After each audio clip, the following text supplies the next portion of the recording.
Hello guys.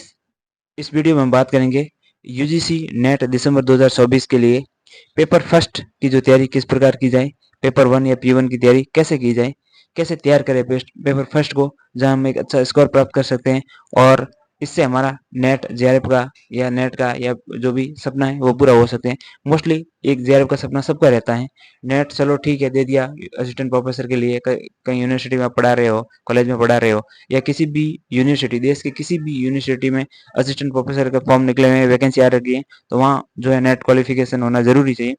और बाकी PhD हो रखा है या जेआरएफ, उनकी अपनी एक अलग जो इंटरव्यू में हो सकता है थोड़ा वेटेज मिल सके, लेकिन नॉर्मली किसी भी एग्जाम के लिए अभी यूजीसी की न्यू गाइडलाइन के अकॉर्डिंग आपके पास है जो नेट नेशनल एलिजिबिलिटी टेस्ट जो है क्लियर होना चाहिए।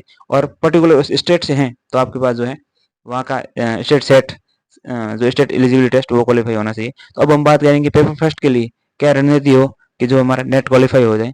पेपर फर्स्ट को लेकर बहुत सी भ्रांतियां भी हैं, क्योंकि उसमें एक इंग्लिश जो टर्मिनोलॉजी है वो बहुत आती है। इंग्लिश टर्मिनोलॉजी ज़्यादा आती है तो क्या हमसे कई बार हिंदी और इंग्लिश में जब ट्रांसलेट करते हैं तो पूरा उसका एक अलग ही मीनिंग अर्थ मतलब हो जाता है, क्योंकि मेन जो पेपर बनता है या हम बात कर सकते हैं वो इंग्लिश में ही बनता है और उसी का ही जो ट्रांसलेट होता है। तो कई बार है जो प्लांट की जगह पादप वगैरह वो कुछ भी ऐसे कर सकते हैं, तो प्लान की जगह ये प्लान्स मतलब योजनाओं को पादपों के रूप में भी एक जगह प्रदर्शित कर सकते हैं, क्योंकि इंग्लिश का जो हिंदी ट्रांसलेशन होता है तो उसमें थोड़ी बहुत वो दिखने को मिल जाती है।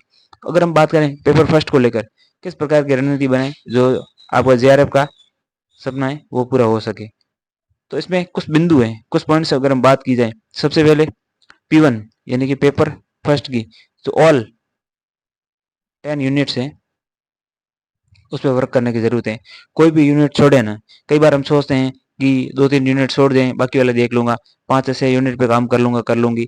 ऐसा नहीं करना, यूनिट सभी देखनी है, सभी को बराबर वेटेज देना है। अभी थोड़ा टाइम है, अभी नोटिफिकेशन आया नहीं है, एनटीए यूजीसी की तरफ से कोई special notification, even exam calendar भी जारी नहीं हुआ है, डेट भी जारी नहीं हुई है। एक मोटा मोटी आइडिया से मतलब मान लीजिए कि कोई डेट जारी होती कि एनटीए जो है या यूजीसी या एनटीए जो नेट दिसंबर का एग्जाम है, दिसंबर साइकिल का एग्जाम जो है दिसंबर एंड ऑफ द वीक करवाएगी या दिसंबर के लास्ट वीक में करवाएगी, जनवरी के फर्स्ट वीक में कराएगी, ऐसा मतलब कोई एग्जाम कैलेंडर वगैरह भी अभी आया नहीं है, तो अभी फुल टाइम है आपके पास। तो आप जो है P1 पे अच्छे से वर्क करिए, सब्जेक्ट पे भी आप अच्छे वर्क करिए, आपका जो भी सब्जेक्ट है ठीक है उसको मान लेते हैं, लेकिन P1 का बहुत बड़ा रोल है। अगर जेआरएफ क्वालिफाई करना है तो पेपर फर्स्ट ही है जो आपको जेआरएफ में पार लगाया।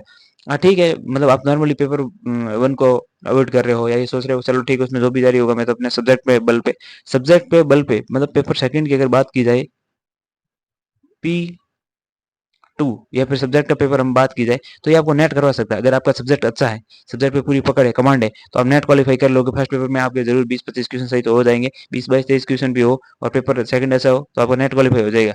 लेकिन अगर जेआरएफ करना है तो जेआरएफ के लिए जेआरएफ एक जंग है और उसे जीतने के लिए आपको बहुत सी प्लानिंग करनी पड़ेगी, और उस प्लानिंग में सबसे पहला पेपर वन आता है। उसकी सारी यूनिट्स हैं, चाहे वो रिसर्च वाली हो, कम्युनिकेशन वाली हो, पीपल डेवलपमेंट, पर्यावरण वाली हो, डाटा इंटरप्रिटेशन हो, ये सारी यूनिट्स हैं, लॉजिकल रीजनिंग हो, इन सभी अच्छे से वर्क करना है। जो चीज़ समझ में नहीं आ रही है कोशिश करिए, सीखिए उसको, और हो सकता है उसमें मतलब मास्टरी हासिल करने की बजाय मतलब एक यूनिट से 5 क्वेश्चन आ रहे हैं तो कम से कम 3 से 4 या 2 क्वेश्चन 3 क्वेश्चन करने की आप जो है एक तरीके से अपने आप में वो कैलिबर लाइए, अपने आप में वो क्षमता लाइए, जिससे कि आप जो है अपना नेरेट जेआरएफ का जो सपना है वो कहीं ना कहीं पूरा कर पाओ। तो इसका मेन यही है, एक तो नोटिफिकेशन का वेट नहीं करना है, और 2 4 चीज़ें और भी हम डिस्कस कर सकते हैं। पहली बात जो है कोई चीज़ इग्नोर नहीं करनी, मतलब ऑल जो हम कह सकते हैं 10 यूनिट्स है उस पर वर्क करना है। दूसरा, नोटिफिकेशन का वेट मत करिए कि नोटिफिकेशन आएगा तभी तैयारी करिए, तो आप जो है अपना टाइम वेस्ट करोगे और बाद में। तीसरा है कि सभी यूनिट पे बराबर जो है फोकस करने की कोशिश कीजिए। किसी भी ऐसा नहीं कि कुछ यूनिट छोड़ दिया और कुछ बाद में देखेंगे, ऐसा कुछ करेंगे तो अभी जो प्रॉब्लम समझ में नहीं आ रही, आप एक बार किताबें पढ़िए, नहीं है एक यूट्यूब पे उसको सर्च करिए, जानिए। एक टी शर्ट समझ में नहीं आ रहा दूसरे टी शर्ट के साथ ट्राई करिए। तो कुल मिला के ये है कि आप जो नेट के 10 यूनिट्स हैं फर्स्ट पेपर की उससे अच्छे से तैयारी करिए, और एक 100% का टारगेट लेकर चलिए कि मुझे 100 में से मतलब यानी कि 18 नंबर का हो जाएगा, 50 क्वेश्चन नेट पेपर फर्स्ट के आएंगे, तो आपको एक मोटे 40 प्लस तो करने ही कैसे ही हालत में। आप 100 का टारगेट लेकर चलोगे तो आपके जो 80 मतलब 40 क्वेश्चन होंगे या 75 होंगे, 37-38 क्वेश्चन होंगे, तो ये एक टारगेट लेके चलिए। तो पेपर फर्स्ट के अंदर जो है आप एक तरीके से 80 का टारगेट, 40 प्लस क्वेश्चन का टारगेट लेके चलिए। उसके बाद देखो 30-35 कितने क्या होते हैं वो आप पे डिपेंड करता है। अगर इतना टारगेट लेके चलोगे तो आपका जो जेआरएफ का सपना है वो निश्चित तौर पे पूरा होगा। और उम्मीद करते हैं हमारे द्वारा दी गई जानकारी आपके लिए हेल्पफुल होगी। अगर हमारे दी हुई जानकारी आपके लिए हेल्पफुल है, काम आ रही है, तो हमारे यूट्यूब चैनल को लाइक करिए, शेयर कीजिए, कमेंट कीजिए और चैनल को सब्सक्राइब कीजिए। Thank you.